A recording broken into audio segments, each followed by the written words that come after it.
Saudações apocalípticas, saudações proféticas para todos, saudações escatológicas. Fica mais chique. Esse é só um exercício de revisão da lição para que a gente aproveite para revisar, claro, revisão para revisar, para a gente rever, né, os conceitos que estamos falando nessas últimas aulas. Bom dia a todos e todas, sejam todos e todas bem-vindos, bem-vindas. Esse é o curso Apocalipse Pé no Chão, que indica uma perspectiva, um modo de olhar esse livro, que o torne relevante para a nossa situação, para a nossa realidade. Hoje estamos na terceira aula, nós tivemos duas lives introdutórias, e desde final de janeiro, né, acho que 31 de janeiro, começamos então as aulas desse curso, que deverá durar até junho, julho, por aí. A menos que eu mude tudo. Isso não é difícil. Bom, na primeira lição e na segunda, hoje é a terceira, né? Na primeira e na segunda lição, nós estamos revendo conceitos fundamentais para a gente entender esta matéria, este saber. No primeiro encontro eu falei sobre Apocalipse e Revelação. No segundo encontro falei sobre profecia e apocalíptica. E insisto que a gente dedique tempo a cambiar, mudar na nossa mente esses conceitos. Advirto novamente, se a gente não fizer esta tradução, esta correção, esta desconstrução de conceitos comuns para os seus sentidos corretos, a nossa compreensão dessa matéria será prejudicada. Eu insisto nisso pelo seguinte: qualquer um de nós que tenha alguma noção da Bíblia, ou que convive com a religião de alguma forma, seja protestante ou católico,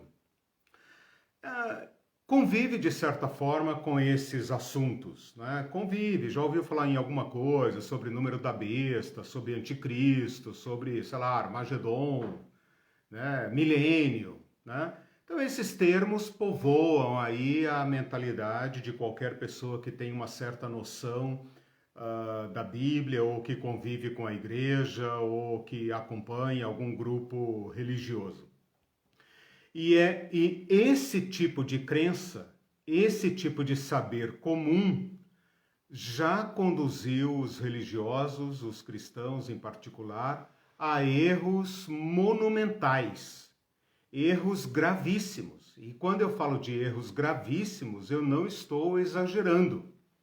Por exemplo, nós temos um governo que dá uma preferência ao Estado de Israel, né? Que quer mudar a sua capital para Jerusalém. Pode parecer uma questão que tenha, digamos, né, razões diplomáticas, políticas, econômicas, mas eu lhes asseguro que tem razões escatológicas, tem razões fundadas na má interpretação desses temas. Então esse é apenas um exemplo para mostrar para vocês como errar nesses temas pode produzir consequências graves. Bom, espero que tenham entendido essa questão. Mais drástico e impossível, né? Quando vocês veem as bandeirinhas de Israel por aí, nas passeatas, nas manifestações, nos púlpitos das igrejas, vocês podem imaginar, né, o tipo de analfabetismo teológico que está por trás, né? Tem aqueles de boa fé e tem aqueles que simplesmente exploram isso por seus próprios interesses, né? Manter o povo na ignorância. Bom, esse é um curso de Apocalipse, portanto de revelação, né? E de abordagem do assunto do modo mais, digamos, racional e correto que os bons estudos desse livro nos permitem. Eu tenho falado desde o começo que propositalmente eu estou andando por fora do mainstream da escatologia, né? Estou pressupondo que esse discurso dominante da escatologia tem servido para erros muito graves, né? Então, eu me sinto muito bem acompanhado por estar buscando estudar a escatologia e a apocalíptica e a profecia lá naquela região da história onde ela surgiu, ou seja, na periferia, né? Bom, com isso eu faço então uma recapitulação dos conceitos de Apocalipse, revelação, profecia e apocalíptica. E lembra, pessoal, de compartilhar. Ah, sim. Por favor, compartilhem essa live, mande para seus amigos, né?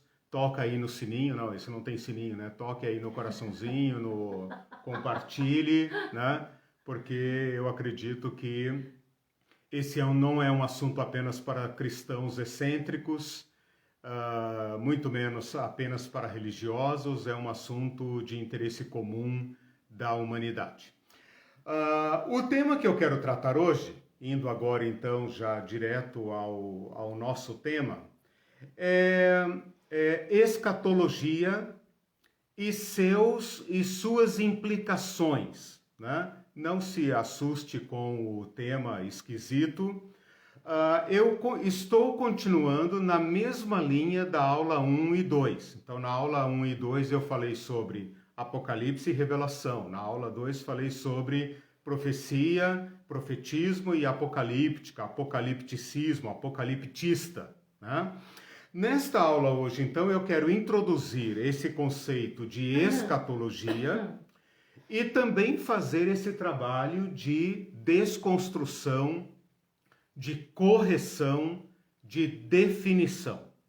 Junto com escatologia, eu preciso meditar, eu preciso refletir junto com vocês sobre a noção de fim, a noção de história e a noção de tempo.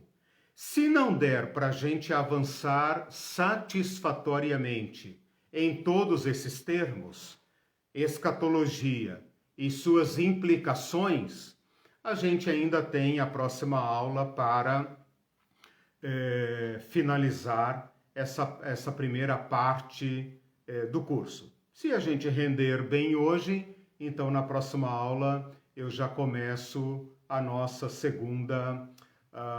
o nosso segundo compromisso, que é contar a história da escatologia. Bom, deixe-me aproveitar para dizer o seguinte.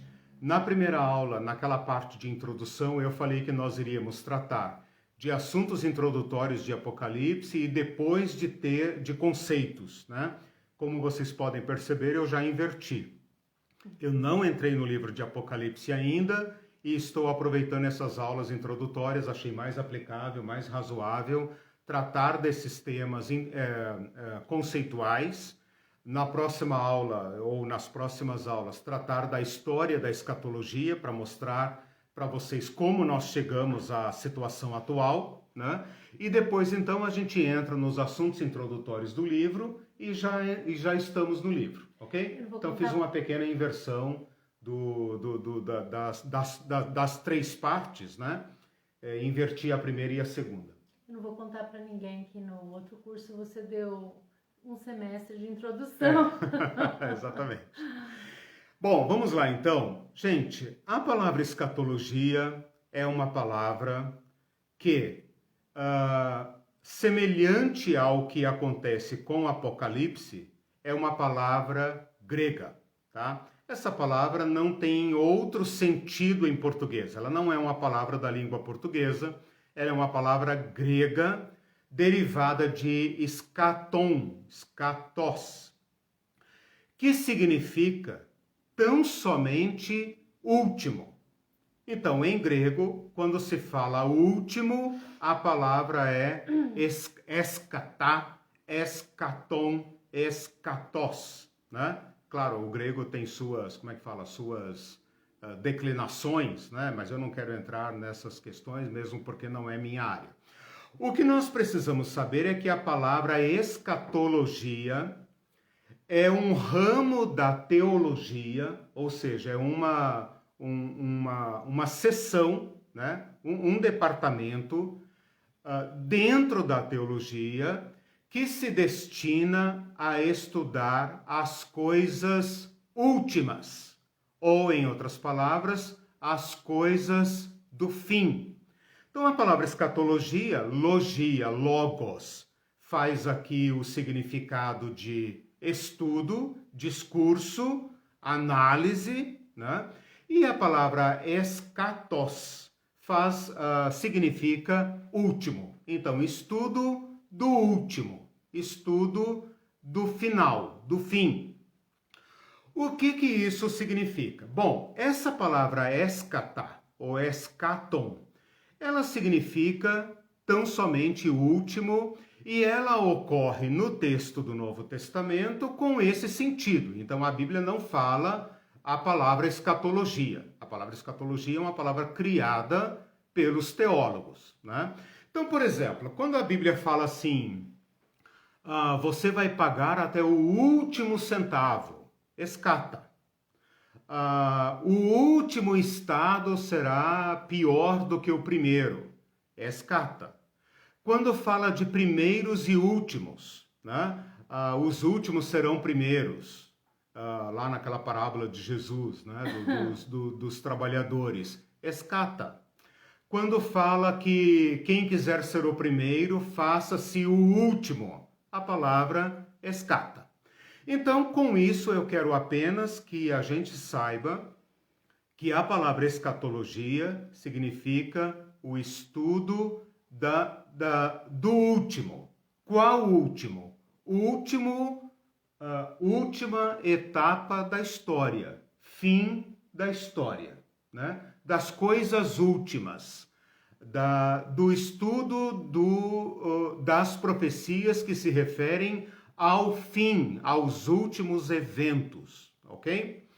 Bom, essa palavra escatologia, então, foi criada artificialmente, ela não existe fora da teologia, tá?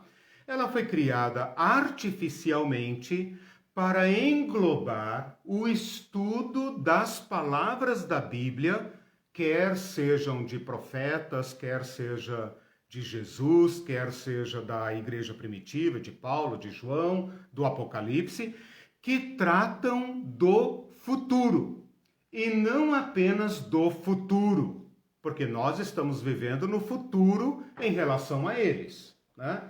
Então, não apenas do futuro, mas do futuro último, da culminância da história, ok? E ela só em teologia você disse que ela é usada? Sim, essa palavra não existe. Bom, deixa-me fazer aqui uma pequena ressalva.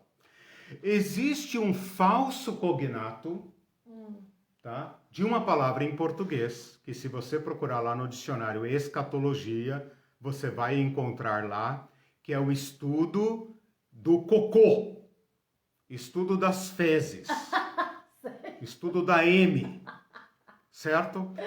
Porém, se trata apenas de uma coincidência em português.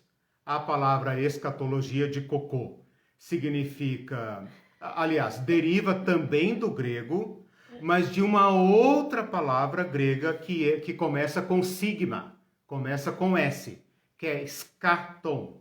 A pronúncia para nós é igual, é a mesma coisa que em inglês, por exemplo, você falar right, né? Soa igual, mas são palavras completamente diferentes.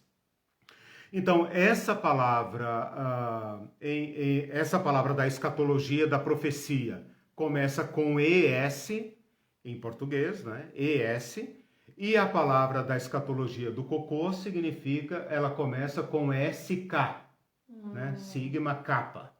Então é outra palavra completamente diferente, não tem nada a ver com essa, porém em português soa igual. Então aconteceu já de eu falar de escatologia e a pessoa ficar me olhando com uma cara assim esquisita, pensando, esse cara trabalha em laboratório, né? Não. Então, apenas para responder essa pergunta da Irene, né? Se essa palavra só existe na teologia, bom, ela existe na teologia e no laboratório clínico. Certo, né? e o etc. significado não é muito cheiroso. Isso, mas assim, são coisas completamente diferentes, tá? Não é nem, não significa uma palavra com dois sentidos, são palavras completamente diferentes que em português formam um falso cognato, ou seja, parece, mas não é.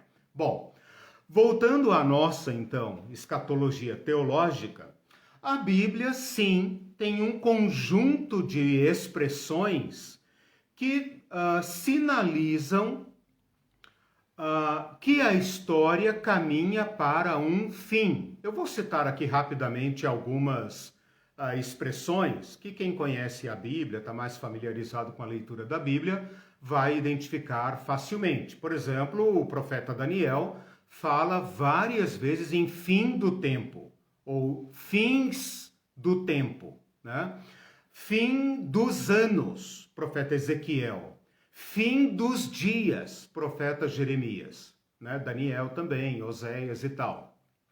Ezequiel fala tempo, ele fala o fim, vem aí o fim. Então, todas essas palavras indicam um modo de pensar a existência humana, ou a história, ou o fluxo do tempo. O tempo caminha para um fim. No Novo Testamento, essas citações que eu fiz agora são do Velho Testamento, né? Últimos dias, último tempo, últimos tempos, principalmente nos profetas. No Novo Testamento, vocês conhecem palavras de Jesus dizendo assim: ainda não é o fim, né? Então virá o fim, mas o fim não será logo. Paulo dizendo sobre quem os fins dos séculos têm chegado. Jesus falando, estou com vocês todos os dias até o fim dos séculos. Paulo de novo, depois virá o fim. Pedro dizendo, o fim do tempo.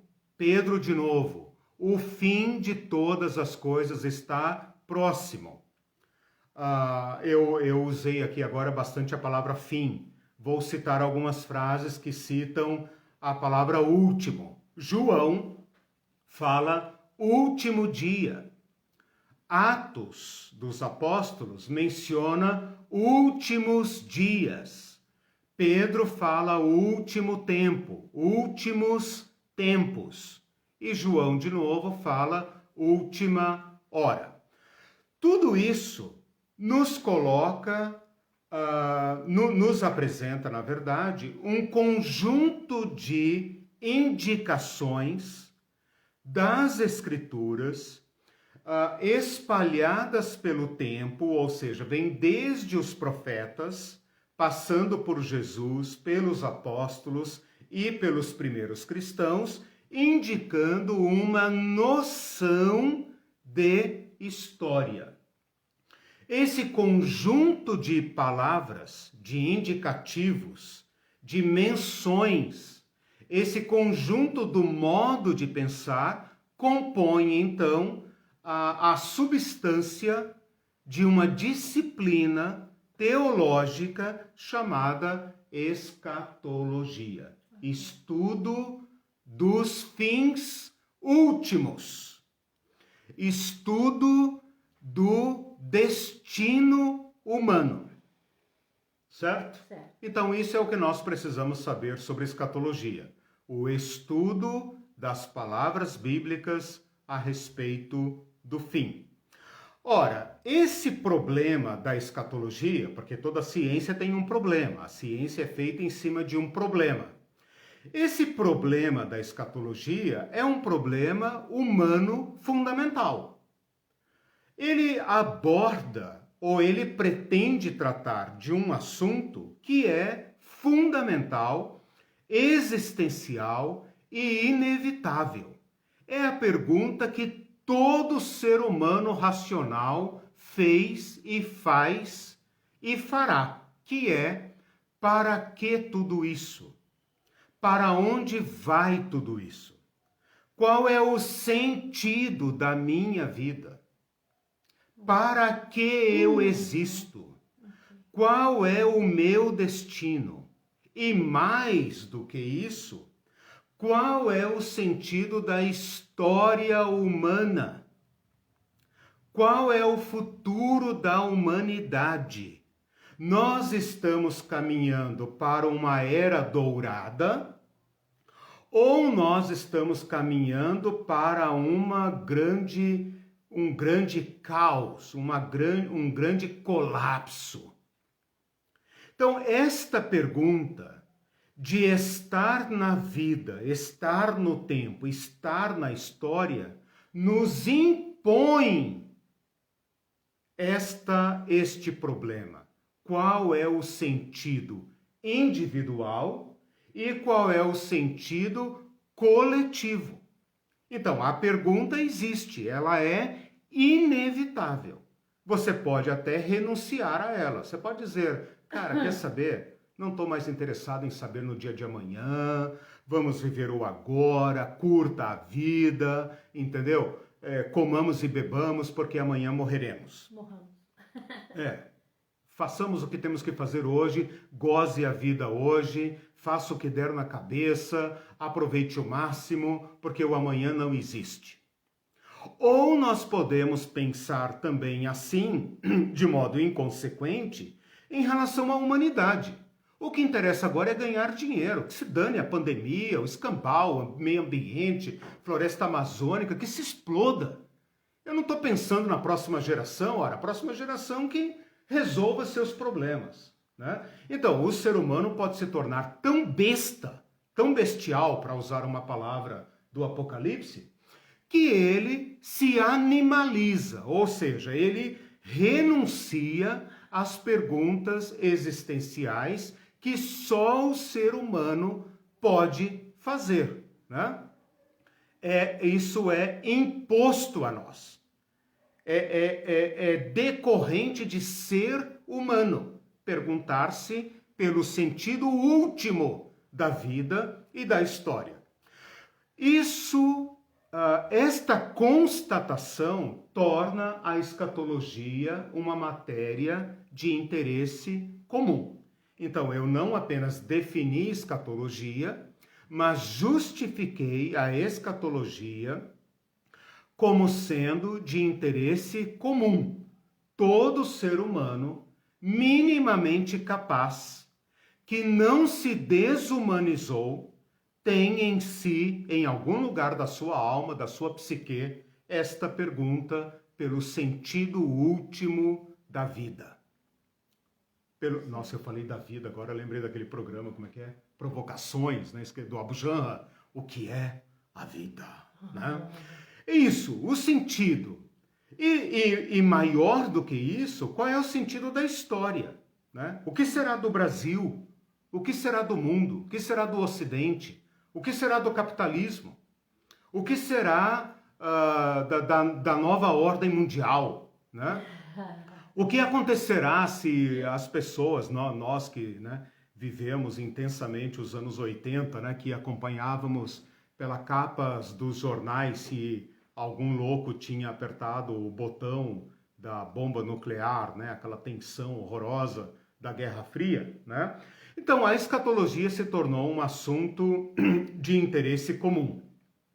E esta abordagem que eu estou apresentando hoje é a resposta da tradição dos profetas, o modo como os profetas viram a história. Isso nos impõe o seguinte passo para esse estudo. Então, concluída aqui a definição e a justificação do tema da escatologia e do conceito da escatologia, o próximo passo nos é necessário, que é estudar a noção de fim, ok? Junto com isso, nós deveremos pensar um pouco sobre história e junto com isso devemos também pensar um pouco em tempo.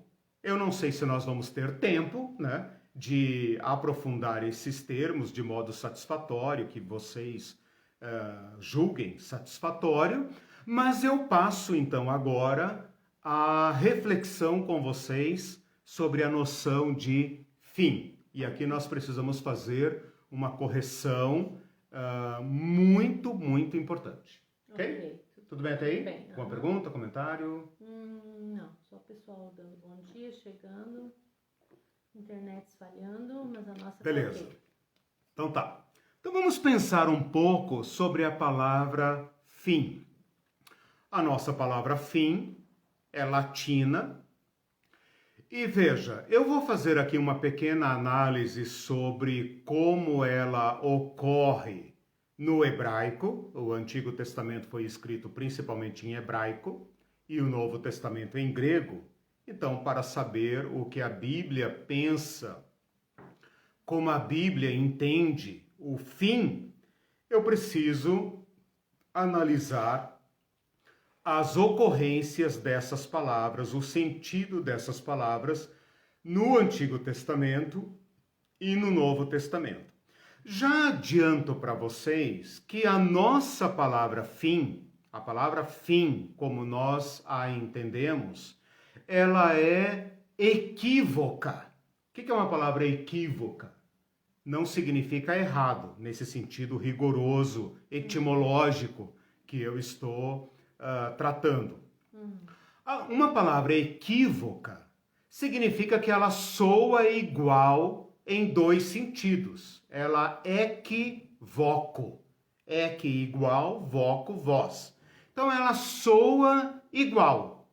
Mas ela tem necessariamente dois sentidos. Quais são? Já vou adiantá-los para que você tenha, digamos, maior conforto mental, né, para ir processando isso.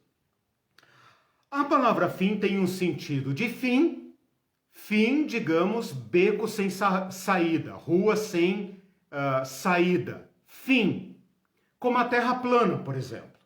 Imagina um campeonato de surf da Terra plana, tem lá no Facebook, né? O carinha surfando, aí chega aqui no fim da Terra plana, a partir desse fim o cara despenca no abismo. Então é o fim da Terra plana. Esse fim, no sentido de que a partir dali não tem nada, é o fim no seu sentido radical, no sentido de extinção, de beco sem saída. Fim,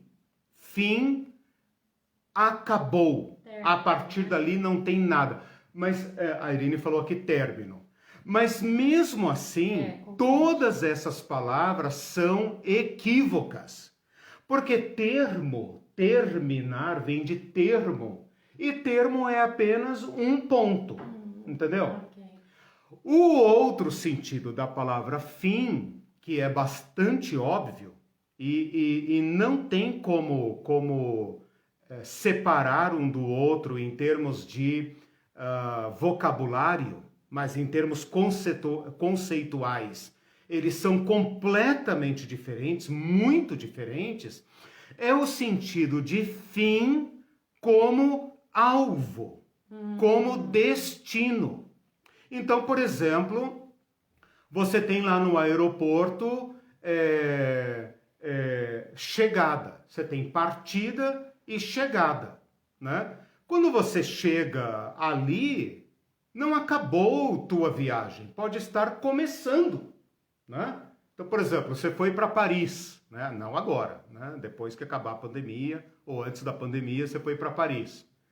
Quando você chega lá, chegada, fim, né? Fim da viagem, na verdade está começando, né?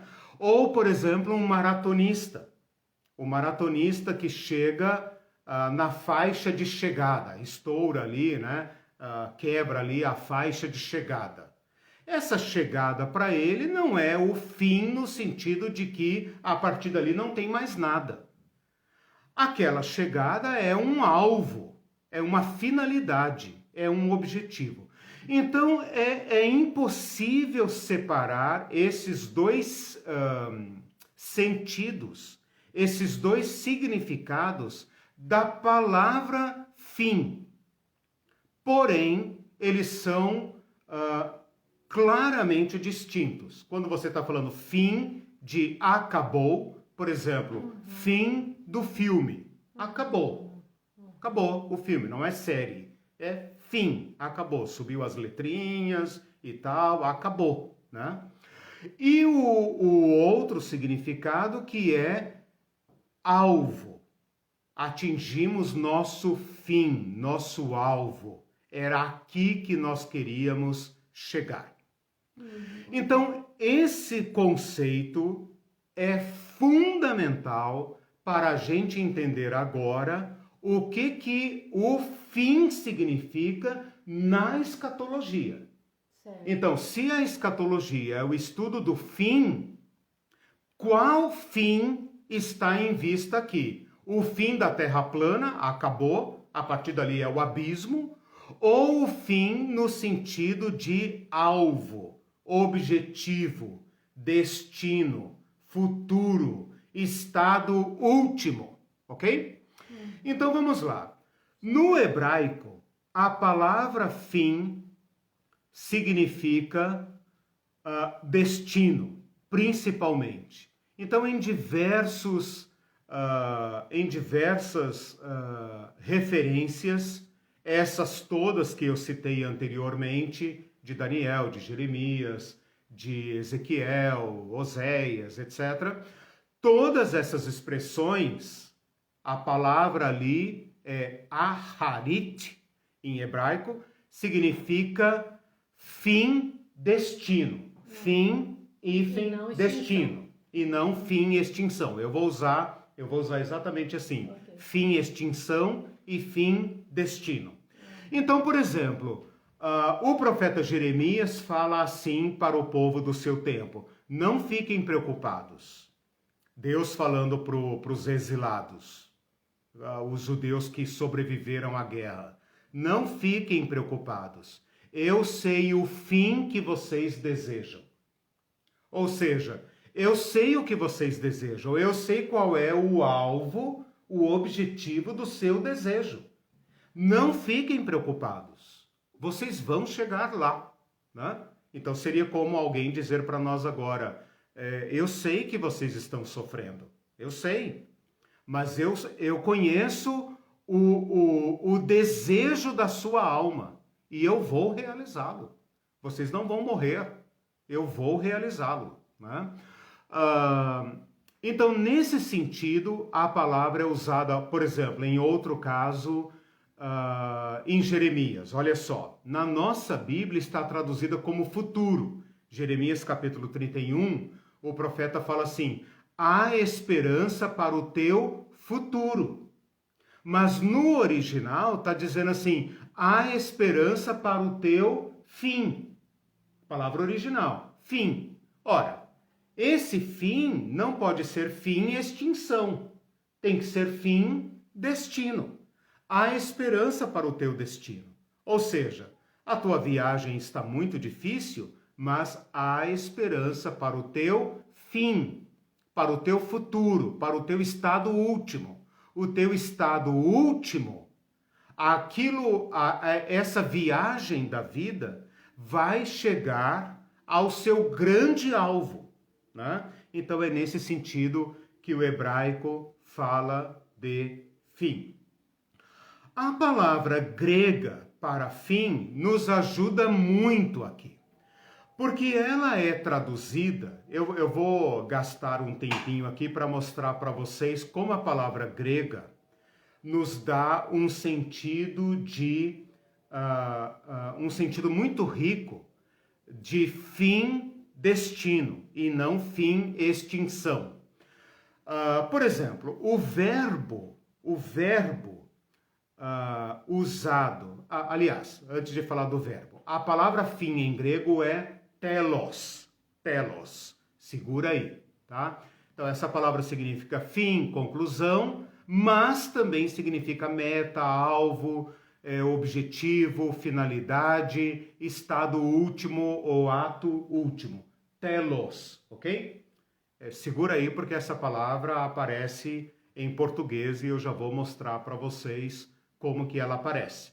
Agora sim o verbo.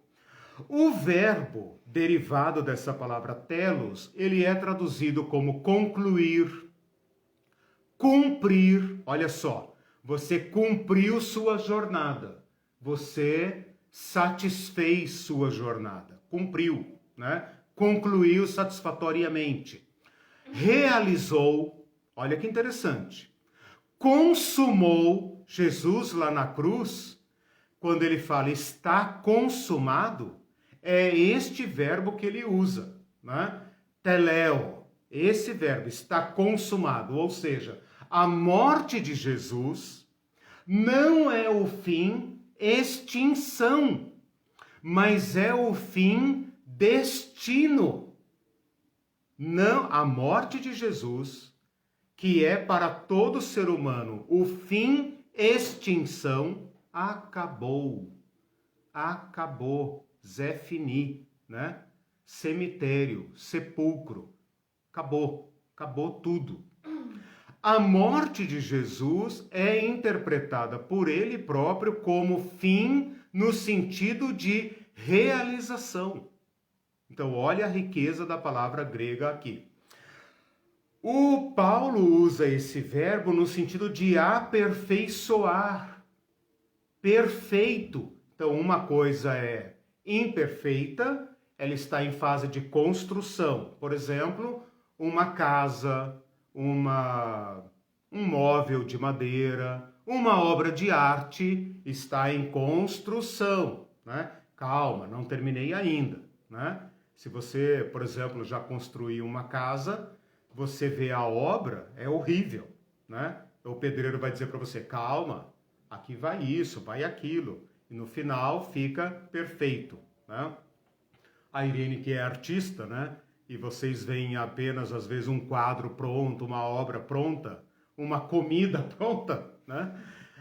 Não vê o caminho para se chegar ao fim, né? O esboço, a pia cheia de louça, de massa, etc, etc, etc. Mas a palavra grega para fim tem a ideia de chegar à perfeição, ok? Ideia de satisfação, ideia de completar a carreira. Por exemplo, quando Paulo fala combati o bom combate, completei a carreira, ele está dizendo cheguei ao fim. Ora, mas esse não é um fim dramático, não é um fim extinção. É um fim satisfação. É o fim do campeão, né? Cheguei ao fim, completei. Ufa, agora o Senhor me dará o meu prêmio, né? Então esses são os sentidos do verbo. Existe um outro substantivo que é usado na escatologia, que é,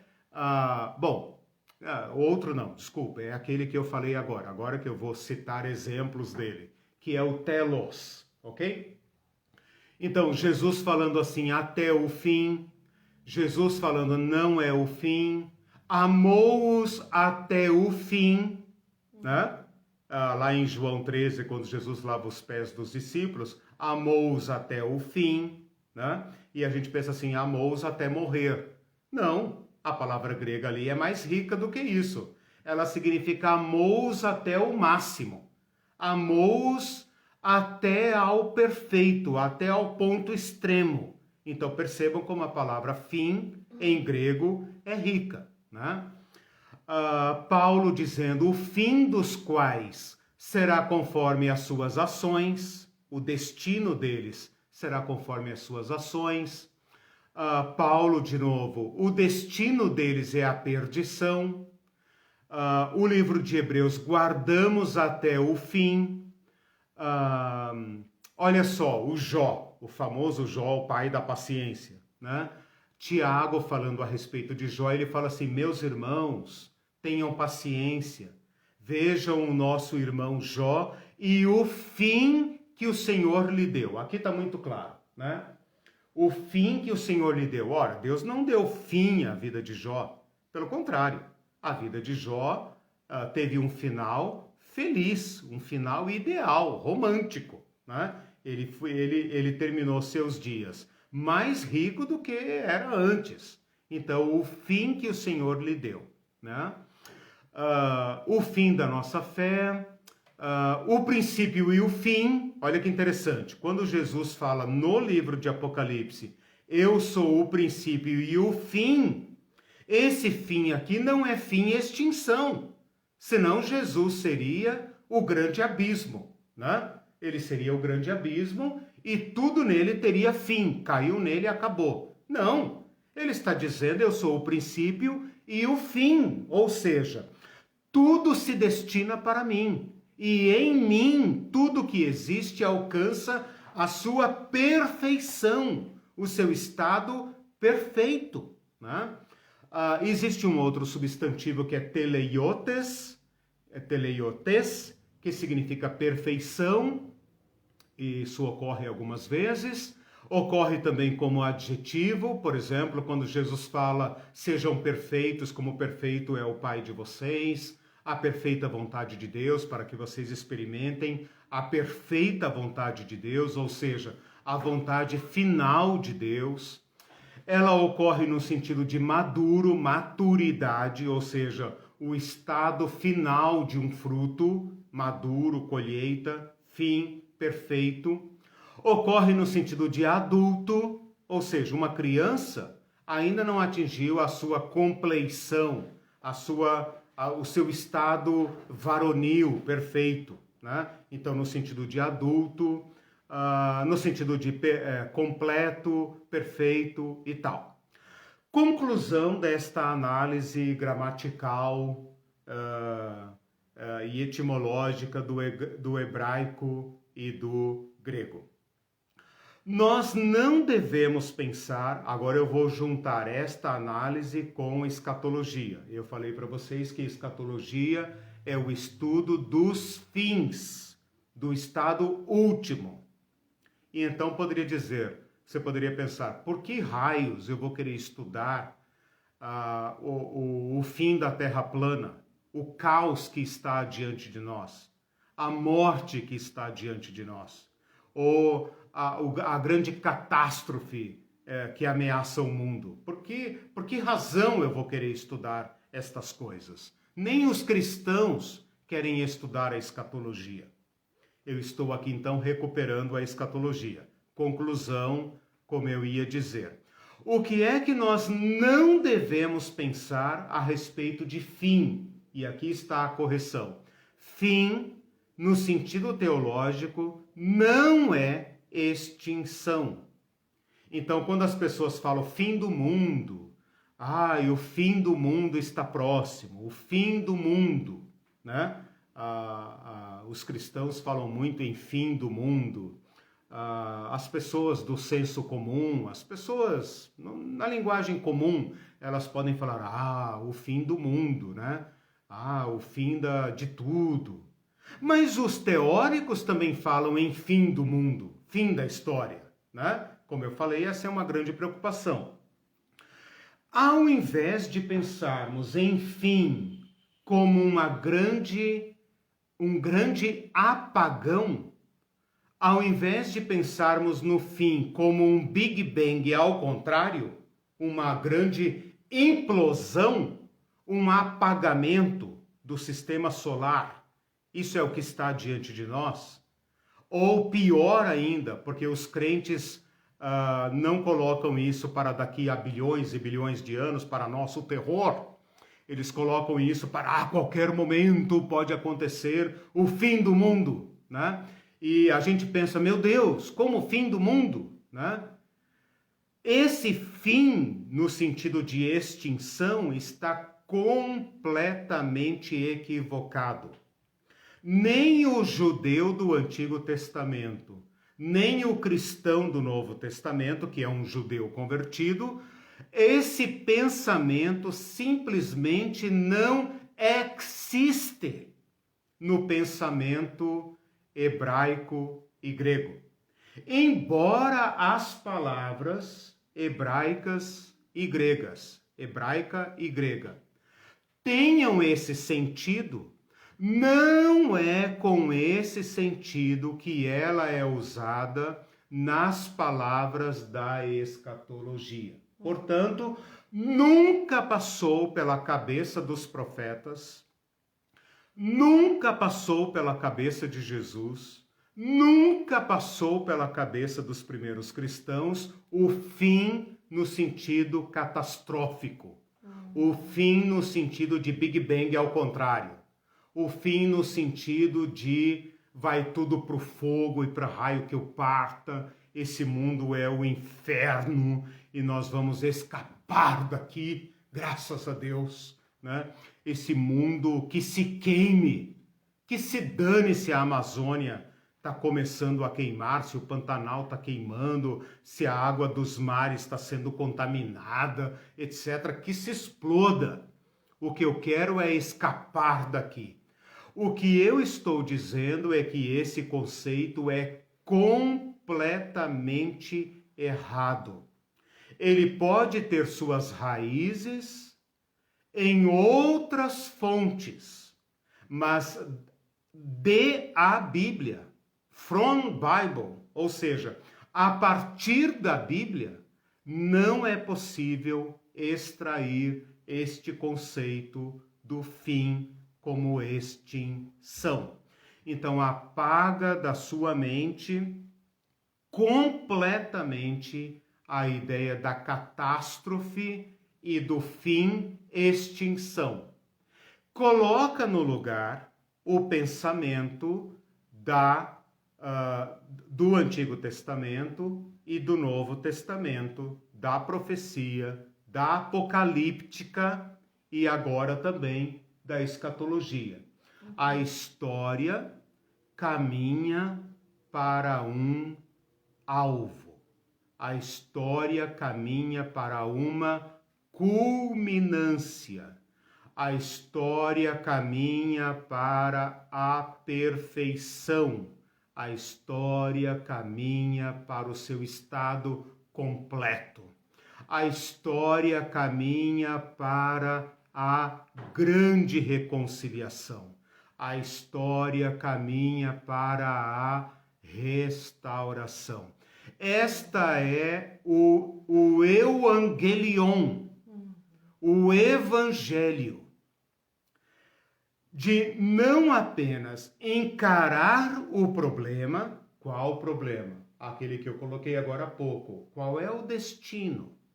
Qual é o sentido? Olhar para a história humana e falar, volta que deu M, né? E volta que deu M, né? A outra escatologia, né? Volta que deu escatos, né? Volta que deu cocô.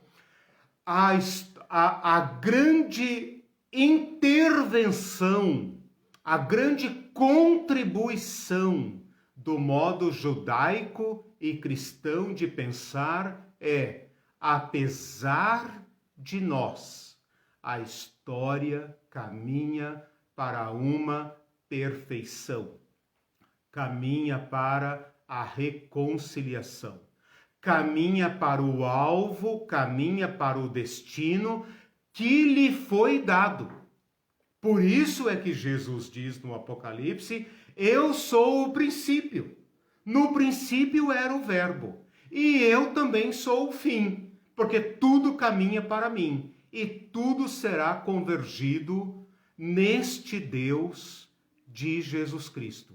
Ele está no princípio da história e ele está no fim da história.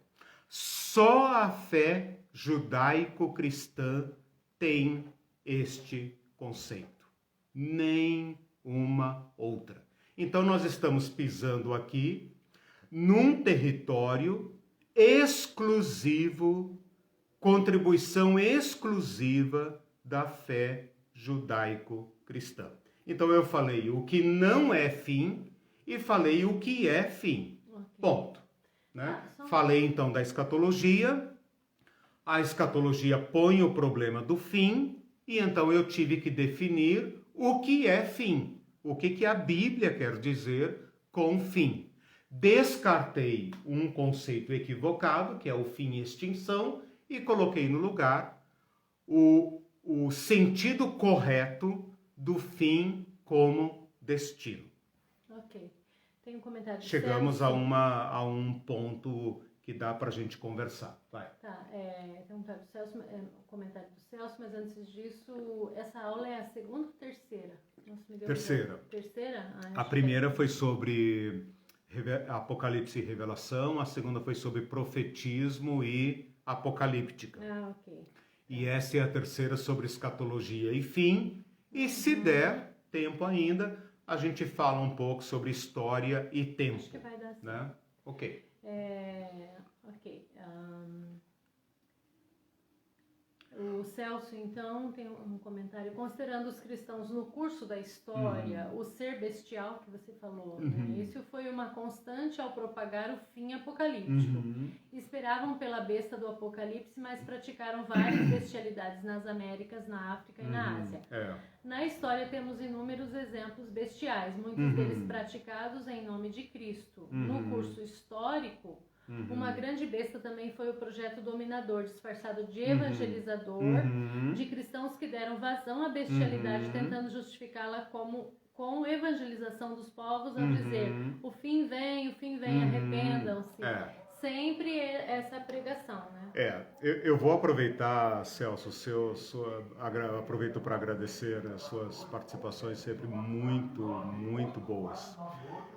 Eu vou aproveitar essa tua fala para dizer o seguinte: a escatologia e o apocalipse, de um modo geral, tem sido apropriado por projetos de poder, é claro, né? Ao invés de proclamar a esperança, proclama-se o medo. E o medo sempre rende controle, sempre foi um instrumento de controle. Okay. Então, a igreja, vou falar de nós, né? A igreja cristã, católica e protestante e evangélica e pentecostal apropria-se desses terrores e não os esclarece. Por quê? Porque o medo controla. Né? O medo controla.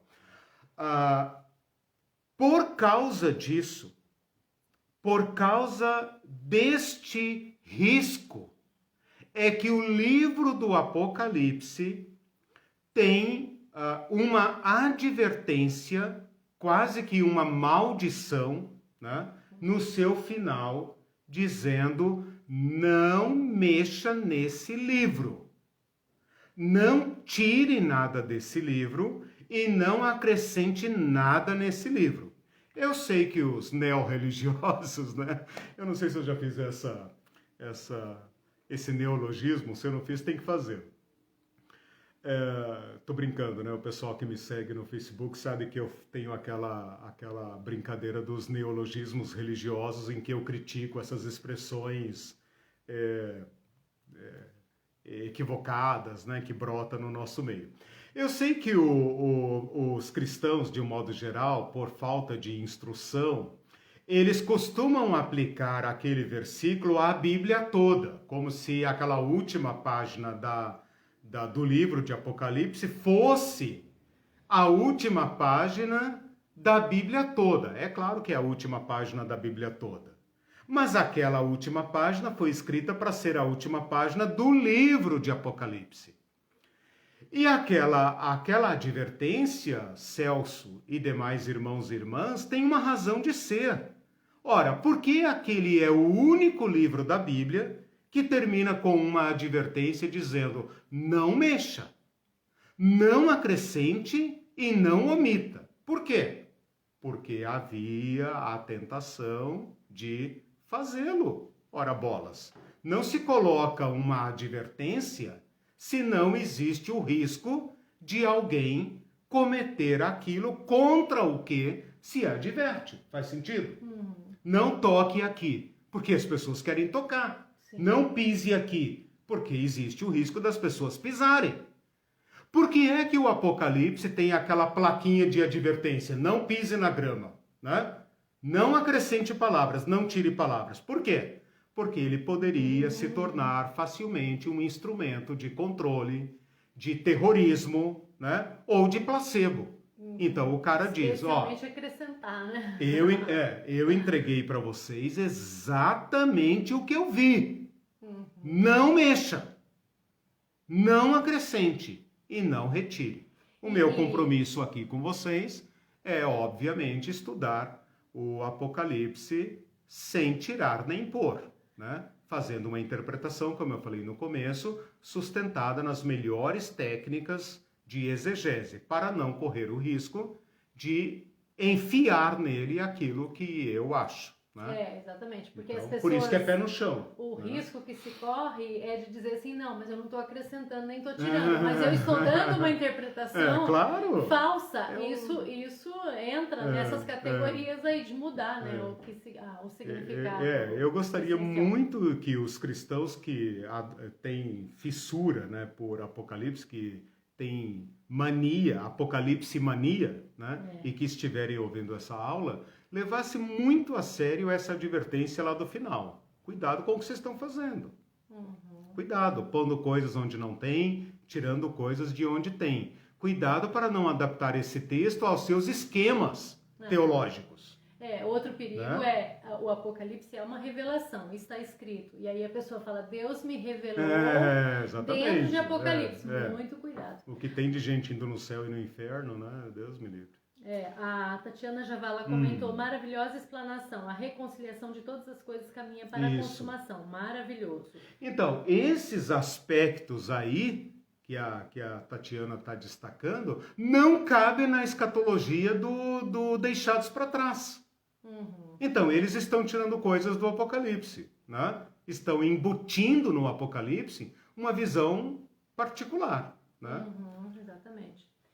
E quando você deu o mesmo outro curso diferente, numa pegada diferente, mas você deixou, quando você falou, por exemplo, sobre arrebatamento e aí antes da tribulação ou depois da tribulação, porque deixados para trás tem a ideia que é bem antes, porque os santos vão ser protegidos. Sim. Você sempre, eu me lembro que você sempre mostrou as posições, né? Sem mostrar, olha, vai ser assim. Sim. Mostrar as posições e todas elas bem fundamentadas. Eu vou mostrar isso aqui, quando a gente estudar a história da escatologia. Eu quero mostrar como nós chegamos a esse estado de coisas. Okay. Né? Eu vou mostrar a escatologia da escatologia, ou seja, qual foi o fim da escatologia na mão dos cristãos nesses 2000 anos. Falando que essa introdução vai durar. Não, isso foi prometido. A história da escatologia faz parte da segunda sessão. Tá. O Bebeto comentou, por isso os que foram reconciliados com o Criador por meio da fé em Cristo tornam-se, aspas, diáconos da reconciliação. Exato. Olha a implicação, Bebeto e demais irmãos e irmãs, obrigado pela sua contribuição. Olha como esta correção que eu estou fazendo é radical. Por quê? Porque os cristãos têm se tornado escapistas. Eles pensam que esse mundo aqui é um mundo inferior. É um mundo destinado à destruição.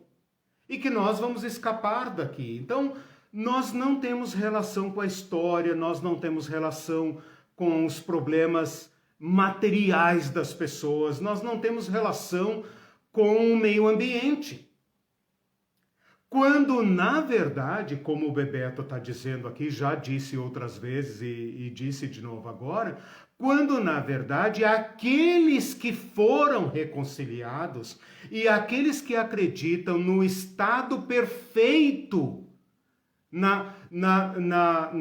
no novo nascimento da terra, passam a ter necessariamente compromisso com a terra, compromisso com a fome, compromisso com a satisfação das necessidades básicas das pessoas. Se você segue a escatologia do fim e extinção, você passa a desencarnar, né? Desencarnar o evangelho. E aí, cara, que se exploda o mundo. Por que os cristãos estão abusando do Covid? Se dane o corpo, cara. As pessoas estão dizendo isso pra mim. O importante é estar salvo. Se dane o corpo. Se meu pulmão vai ser tomado 100%, 95%, etc. O importante é o pulmão. Não, no céu acho que não vai precisar pulmão, né? Não sei. No céu não vai ser pulmão. Jesus tinha ossos. Toquem aqui, cara pálida. Toquem aqui, um espírito não tem carne e ossos, como vocês veem que eu tenho. Mas os cristãos acham que eles serão transparentes. E que eles são de outro mundo. Então, essa é a escatologia do inferno. Por que é do inferno? Porque causa o inferno na terra e não tem compromisso com a restauração de todas as coisas. Então, essa pequena correção que eu estou fazendo do conceito de fim, o fim da escatologia, o fim do qual a escatologia trata, é importantíssimo. Vai dar um giro total na nossa cabeça, porque agora nós passamos a viver dentro de uma história que caminha não para a catástrofe, mas para a sua plenitude. Porque nós, eu e vocês, e o G20, o G8, o Fórum Mundial, não sei o quê, porque nós vamos levar a história humana à sua madurez? Não. Mas porque o nosso Deus, não o Deus dos gregos, o Deus dos povos, o Deus que se revelou aos judeus, entrou na história. É o princípio e o fim da história. E porque ele entrou na história, e Jesus Cristo encarnado é o fiador dessa história, ao se encarnar, ele se tornou parte da humanidade, então ele se tornou o fiador, o garantidor de que a história na qual Deus entrou tem um fim assegurado. E esse fim não é fim extinção, é fim telos, é fim da perfeição. No final da história humana, nós estaremos plenamente reconciliados. Reconciliados com Deus, reconciliado com o nosso próximo. Nosso próximo voltará a ser nosso irmão. Reconciliado com a natureza, reconciliado com os animais, reconciliado com a gente mesmo. Este é o fim que só os judeus, por apocalipse, por revelação, contribuíram para a humanidade. E Jesus Cristo se encaixa nessa história como o fiador.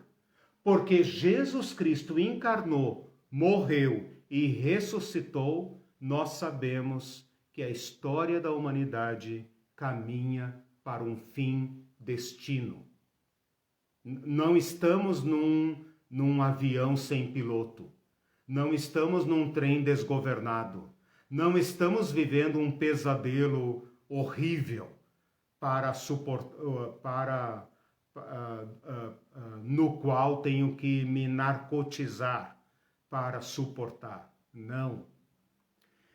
A escatologia pode colocar os meus pés no chão da história.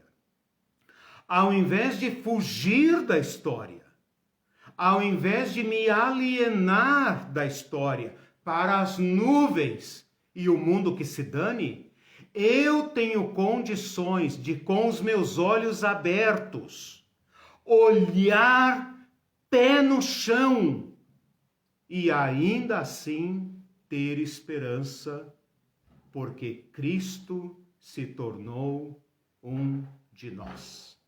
E o nosso fim será como o fim de Cristo. E Cristo ressuscitou. E sua ressurreição se tornou o selo, se tornou o distintivo, se tornou o garantidor, o penhor, para dizer a palavra de Paulo, o penhor da nossa salvação. Não é uma salvação escapista, não é uma salvação alienígena, não é uma salvação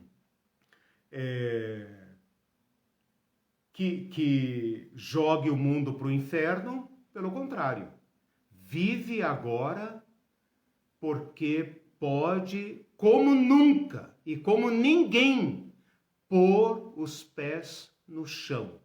Porque Cristo pisou nesse chão, porque Cristo entrou na nossa história, então eu e vocês também podemos colocar o pé no chão. Apesar das bestas, como disse o Celso, apesar da pandemia, apesar dos terrores desse mundo, dos déspotas desse mundo, que falam, eu não sou coveiro, e daí? Né? Apesar destas bestas, nós podemos pôr o nosso pé no chão da história, denunciá-los e dizer, vocês vão cair. E os pequenos da história, as vítimas, os mansos, os famintos, os sedentos, os misericordiosos, os perseguidos, os exilados, os refugiados, é que vão entrar nesse novo tempo que Cristo garante. Ok, deixa eu fazer só uma arrumação. Então você está propondo que a gente mude a nossa maneira, reverta a chavinha conversão, lá, porque quando a gente ouve fim, eu não sei vocês que estão ouvindo, parece que a gente relaciona todos os absurdos que a gente ouviu. E a gente lê, acho que em Tessalonicenses, né, também, algumas coisas assim, que falam de astros, da ideia de astros caindo e tal, e parece que tudo vai acabar Pedro em fala, os elementos mesmo. Se desfarão, não sei o que e Isso, tal. serão abrasados, blá blá blá. Então, a gente faz um quadro mental, então nosso imaginário entra em ação. Extinção. E aí a gente pensa em fim, extinção. Exato. Então você está propondo, pelo que eu entendi na aula, que a gente troque, totalmente, mude, reverta essa chave e Exato. pense em fim como destino, alvo perfeito. Alvo perfeito. Não apenas destino, porque tem destino ruim. Okay. Eu estou falando que Jesus Cristo se tornou a aliança, lembra? Esta é a aliança do meu sangue, né? Minha carne, meu sangue. Agora nós somos todos irmãos, somos da mesma família de Deus, né? E assim podemos adentrar ao novo tempo, ao tempo da esperança plena. O que eu estou dizendo é, no nosso conceito comum, nas escatologias fundo de quintal, escatologias do terrorismo, como disse o Celso, nós trabalhamos com a ideia da catástrofe. Okay. Então a gente pensa assim, eu não sou muito de assistir esses filmes, né? Mas a gente pensa assim no planeta Terra, aliás, na Terra plana, né? A Terra plana e tal, aquele grande prato, né? Navegando navegando não, parado, né? Porque tudo está em volta e tal. Geocentrismo, né? Vejam como essas baboseiras estão voltando, né? Bom, tudo bem. E isso aqui será visitado por uma nave, não bem por uma nave, né? Por cavalos e tal, aquela coisa toda, né? Da visão. Um grupo de pessoas vão instantaneamente receberem roupas brancas, todo mundo vestido igual, né?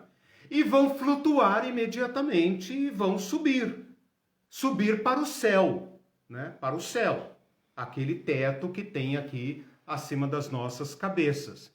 E este planetinha aqui vai ser entregue para o Satanás. E isso aqui vai virar fogo puro. E isso aqui vai virar um planeta desabitado, um torrão, como uma estrela que, como é que fala? Isso aqui vai cair num buraco negro. Acabou.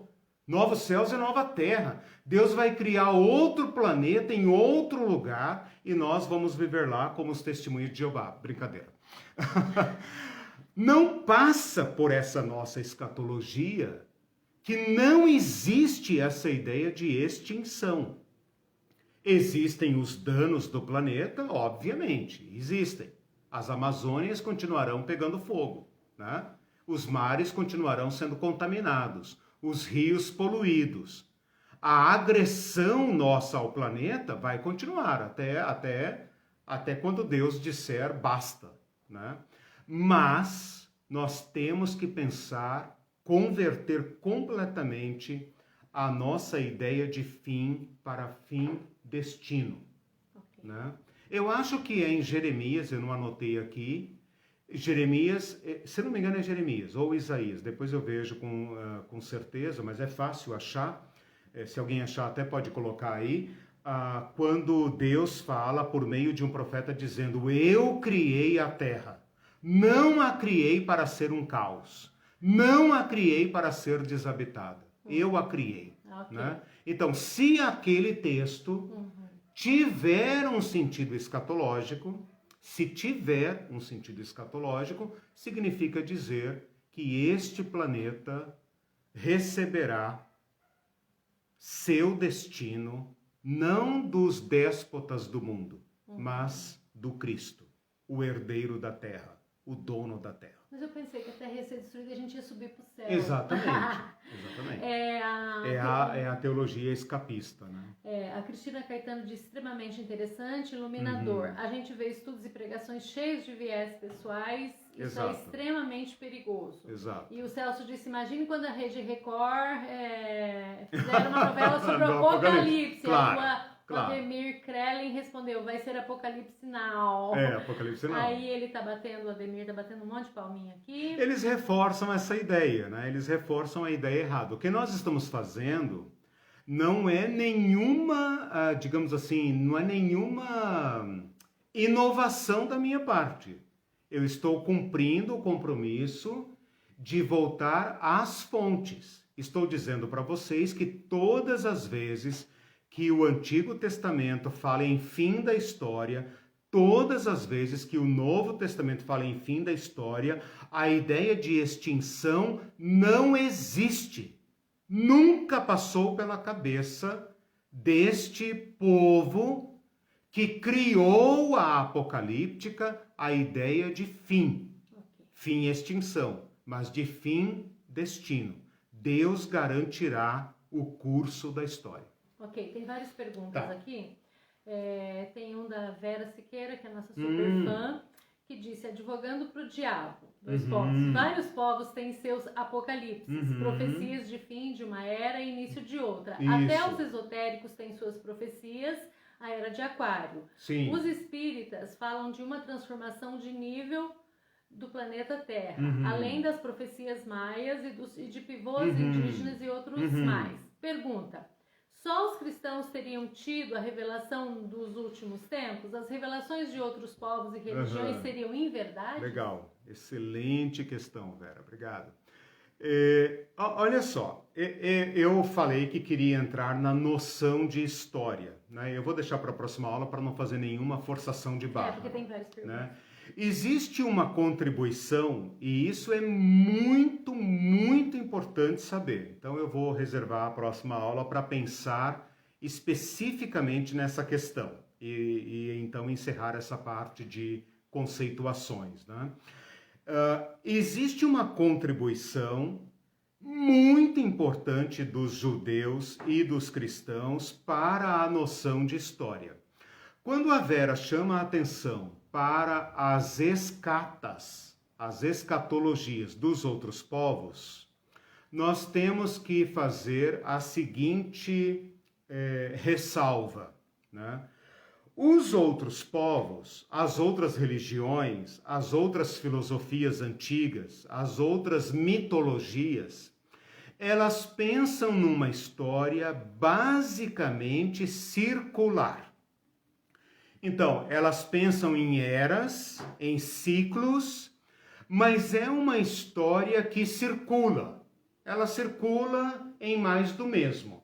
Então, ela pode até subir de nível, mas ainda é circular, né? Ou ela é escapista, e essa é, digamos, o grosso da contribuição grega, né? Então, os gregos pensam nesse mundo como um mundo inferior. Eu digo os gregos, a filosofia grega, né? Pensam nesse mundo como um mundo inferior. E nós, então, somos destinados a um mundo superior. Isso é platonismo, né? É o mundo das ideias, o mundo do perfeito. Então, esse mundo do perfeito não tem relação com esse nosso mundo do imperfeito. O mundo da matéria, o mundo da morte, o mundo do nascimento, o mundo das pessoas. Como é que se passa daqui para lá, né? Então, isso é, digamos assim, entre aspas, a escatologia grega. As outras religiões, que a Vera mencionou como esotéricas e inclui aí o espiritismo, eles pensam basicamente em ciclos, em novas eras, né? Em eras, a história é dividida em eras, mas essas eras incluem também mundos superiores, em ciclos.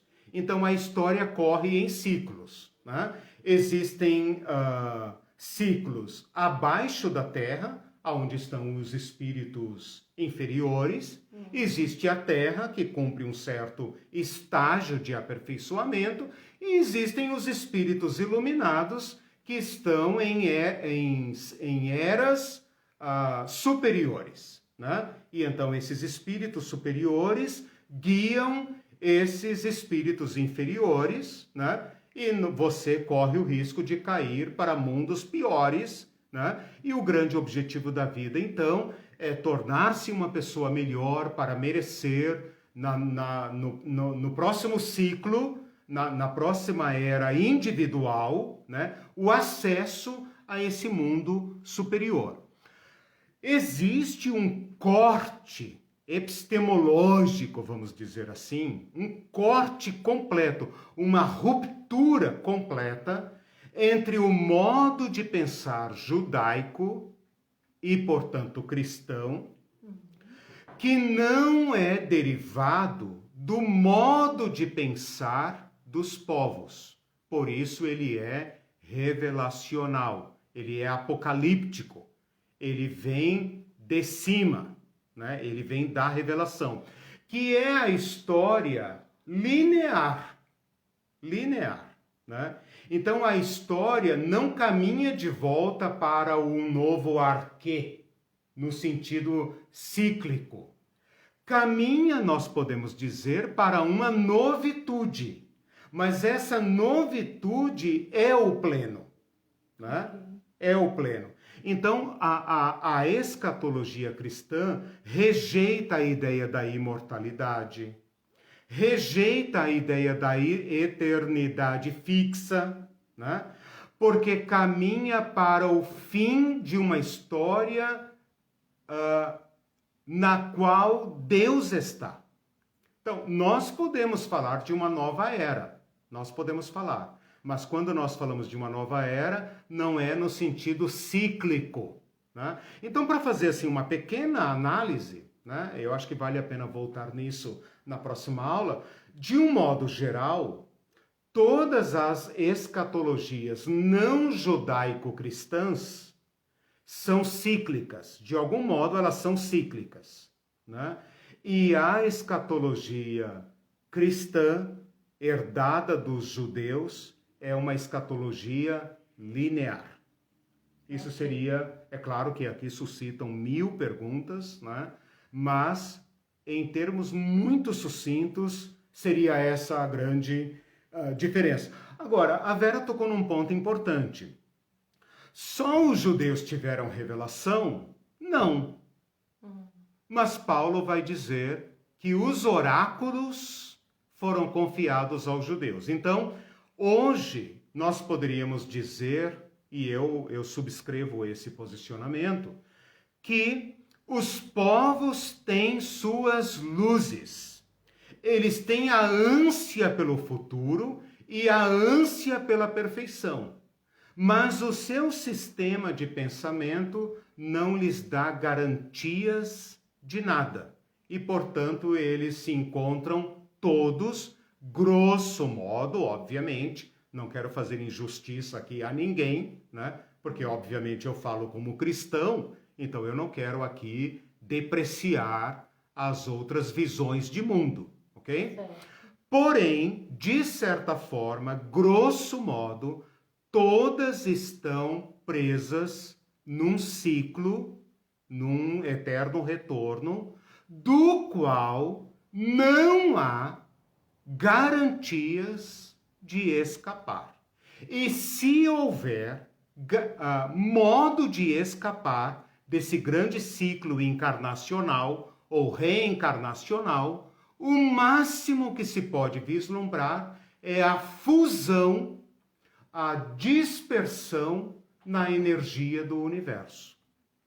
O cristianismo, que descende do judaísmo, é a única escatologia que vê um destino para a humanidade no qual cada indivíduo terá garantida a sua perfeição.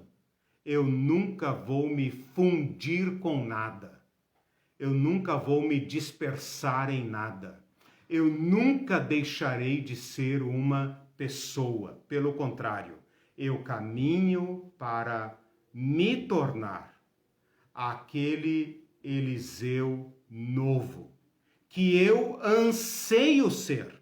Lembra que eu falei no início de escatologia pessoal e individual, que é o destino da minha vida, e o destino que eu compartilho com todos os meus iguais, né? Ao pensar no meu destino, eu penso no destino das pessoas e no destino da humanidade, porque eu sou um ser humano e eu vou compartilhar com a humanidade o destino que couber a ela, né? Mas a escatologia cristã dá uma resposta para a escatologia individual, pessoal, e uma resposta para a escatologia humana, para a escatologia universal. Então eu posso vislumbrar como esperança para a minha vida que o meu encontro com Cristo é o encontro comigo mesmo.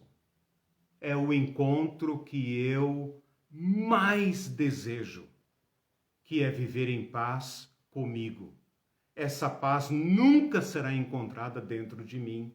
Essa paz só pode ser encontrada fora de mim, naquele de quem sou imagem e semelhança. Percebam como toda a nossa fé é escatológica. E sem escatologia não tem fé cristã. Então a nossa fé ou é escatológica ou não é fé cristã, é mera ética, mera especulação. É verdade. A Judite Rocha, nossa super fã também, disse, lembrou-me as cartas de João. Sim. Legal. O João fala dos últimos dias, meus filhinhos, né, e tal, da esperança, ótimo. Do amor, né?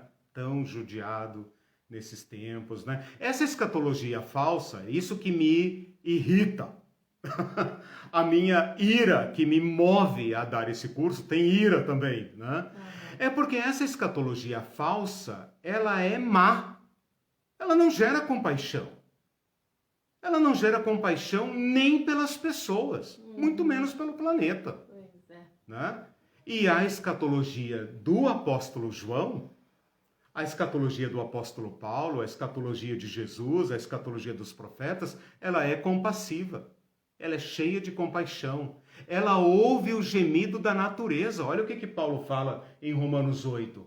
Não somente nós gememos, mas a natureza geme. Essa escatologia do deixados para trás não geme pela natureza, pelo contrário.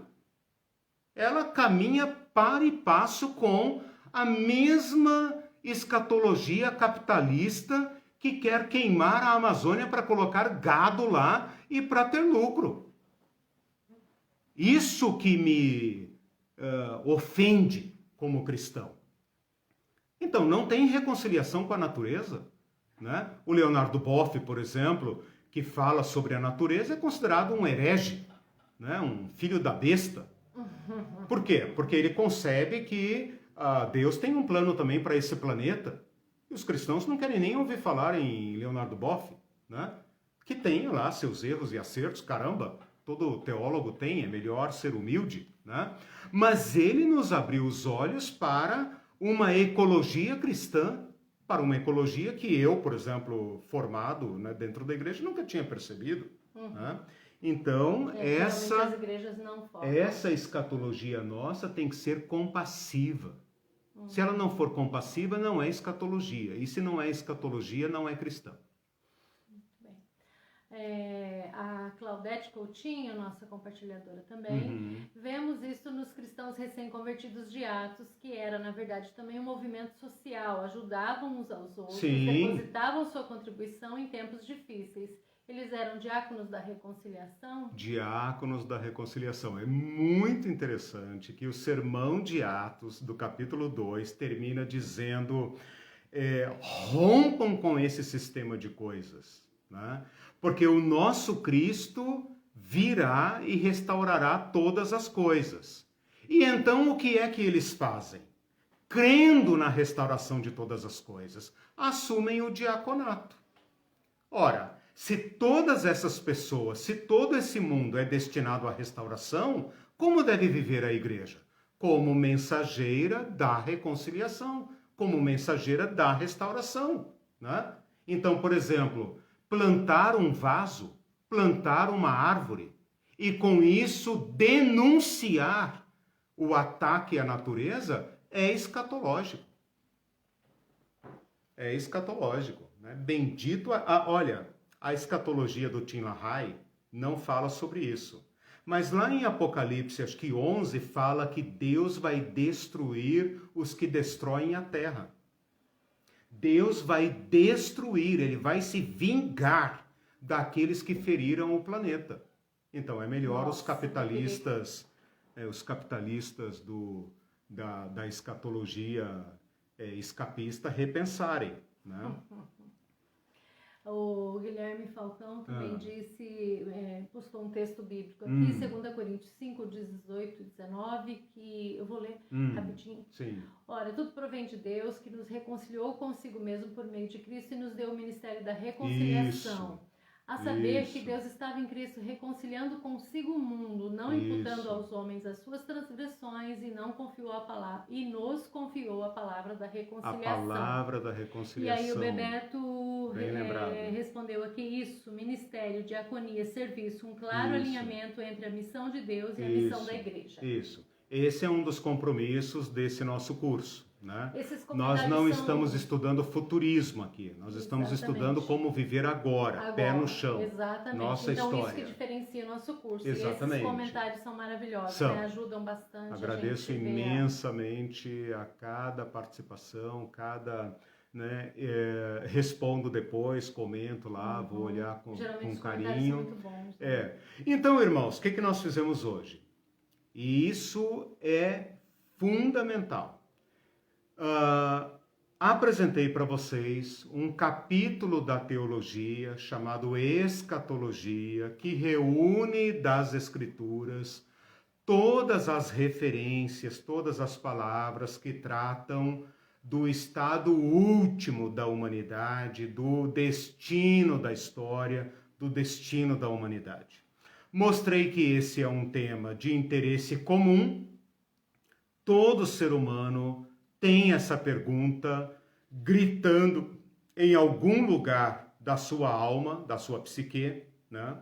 a menos que ele se animalize, se brutalize, ele tem essa pergunta.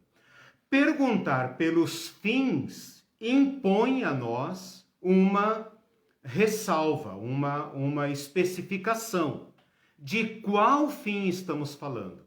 E aqui tem o pulo do gato. Fundamental. Se você não fizer este câmbio intelectual, você vai entender errado o Apocalipse. Comecei chamando a atenção para isso, né? E termino agora com esta insistência de professor chato, né? Façam esta mudança. São anos e anos e anos ouvindo falar do fim do mundo, fim da história, fim da Terra plana, a desgraça, o fogo, o abismo, o enxofre, não sei o quê.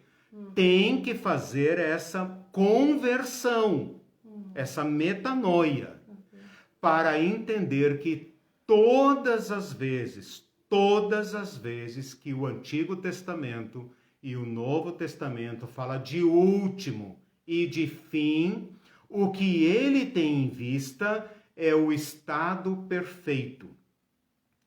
Esse estado perfeito é a resposta à nossa pergunta. Qual é o meu destino como indivíduo? É uma pergunta justa. Qual é o destino da humanidade?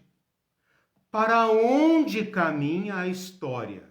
A resposta do Antigo Testamento e do Novo Testamento, que é uma resposta exclusiva, é uma contribuição exclusiva da revelação judaica e cristã, é a seguinte: a minha história pessoal e a história da humanidade caminha para o destino que Deus lhe deu. Cara, nós não estamos tentando nos consolar com uma fantasia.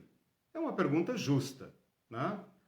Tá, tudo bem, cara. Vamos botar o pé no chão de verdade, né? Você tá dizendo que esse curso é pé no chão? Vou botar o chão na verdade. Cara, nós caminhamos pro nada. Olha aí o Kim Jong-un, o Joe Biden, o Trump, o Bolsonaro. Nós caminhamos para isso, entendeu? A história melhora um pouco e piora de novo. E hoje nós estamos profundamente tristes e decepcionados. Depois da pandemia vem outra, cara. E é isso. A Bíblia não está apenas dourando a pílula. A resposta para essa pergunta é Jesus Cristo, o Verbo que se fez carne, habitou entre nós, morreu e ressuscitou. Simples assim. Se Cristo não ressuscitou, disse o apóstolo Paulo, 1 Coríntios capítulo 15, se Cristo não ressuscitou, é vã a nossa fé. Comamos e bebamos, que amanhã morreremos. Ninguém tem saída, a história é o que é. Mas se Cristo ressuscitou, então nós temos, como foi dito aí pelo pastor Falcão, nós temos uma tarefa, como diz também o Bebeto e outros, nós temos uma diaconia. E essa diaconia irrompe a tragédia humana dizendo há esperança. É pela fé? É pela fé. Porque esperança que se vê não é esperança, disse o apóstolo Paulo em Romanos 8. Né? Mas nós somos servos da esperança. Nós anunciamos que a história humana, por providência divina, alcançará o fim que o dono da história lhe deu. Esse é o resumo da aula de hoje. Na próxima aula, eu quero retomar, então, o conceito de história, porque como já foi aventado aí, quem garante que a história tem um sentido? Por mais natural que nós estejamos, por mais familiarizados que a gente esteja com essa noção de história moderna, né? Essa é uma pergunta que deve ser feita. Nós caminhamos para alguma história? A história humana tem algum sentido? Essa é uma pergunta que tem que ser feita. E então eu quero dar a resposta que as escrituras dão ao falar de fim da história, fim no sentido de destino, eu já pressuponho uma noção de história. Foi aquilo que eu falei para a Vera agora há pouco. Quem nos garante que a história é uma linha? Quem nos garante que a história não é um círculo? Né? Essa é uma pergunta justa. Então, ao falar de fim como destino, eu estou pressupondo uma visão de história e uma visão de tempo. E isso é fundamental para a gente caminhar nesta matéria. Ok, nosso horário está super avançado, eu não vou conseguir ler todos os restos, restante dos comentários. Os últimos. E tem uma pergunta também. Os escatos. Que acho que você não vai dar tempo de você responder, então eu nem vou ler e depois fica para a próxima ou eu dou uma olhada lá no... E eu quero fazer um comentário, tem um comentário aqui do Ademir Krellin. Ele disse o seguinte: hoje estou tendo a graça de acompanhar a live. Normalmente assisto depois, aos domingos toco na missa. Acho as aulas fenomenais. Estou assistindo aos poucos as aulas do curso do ano passado. Legal. Tem vários cursos, viu, gente? Lá na página. Quem não viu, veja. Sou fruto das SEBs e acho maravilhosas essas leituras. Legal. E preciso retomar. Deus os abençoe. Tem contribuído muito nos meus encontros de catequese para adultos. Legal. Que bacana. Obrigado, Ademir. Nós estamos caminhando nesse curso especificamente muito na linha latino-americana. Tá? Então eu estou lendo autores da Teologia da Libertação, muito resgatando esses tesouros aí que as SEBs representam para a nossa vivência latino-americana. Daí tem vários batendo palminha, gostando da aula. Daí a Cristina Caetano, nossa super fã, também disse que isso é muito triste quando você falou sobre a terra, a destruição da Amazônia, é muito triste a alienação cristã da realidade. Sim. E a Judith Vejam como também... a escatologia é grave. É assunto para gente grande. A Judith Rocha também, verdade, a natureza passa batida. Ninguém, as igrejas não pregam sobre isso. Fruto dessa escatologia do céu azul, né? Nós vamos para o céu, quem vai se importar com essa terra, né? E se nós vamos morrer mesmo, quem vai se importar com esse corpo? Se eu vou morrer de corona ou de qualquer coisa, que se dane o corpo. A Claudete Coutinho citou o Atos 2, 43 a 45, todos ficavam perplexos, a vida da com comunidade, maravilhas, pelos sinais, os crentes viviam uma harmonia maravilhosa, tinham tudo em comum. Uma proposta humana. Exatamente, aí ela coloca no final, atingiram um fim, colocaram os pés no chão, não apenas eu, mas o próximo, isso é fazer parte do mundo, da história. Esta comunidade é escatológica. Exatamente. Esta comunidade tem futuro, claro. Ela representa, ela antecipa a plenitude humana, é uma figura do reino de Deus, né? Ok, então beleza? É isso, acho que acabamos então, tá bom. Por aqui. Legal. Então tá bom, gente. Deus abençoe vocês. Boa semana a todos. Tchau, gente. Tchau. Se cuidem. Bom domingo pra e vocês. Deus abençoe. Tchau, tchau. Tchau, tchau.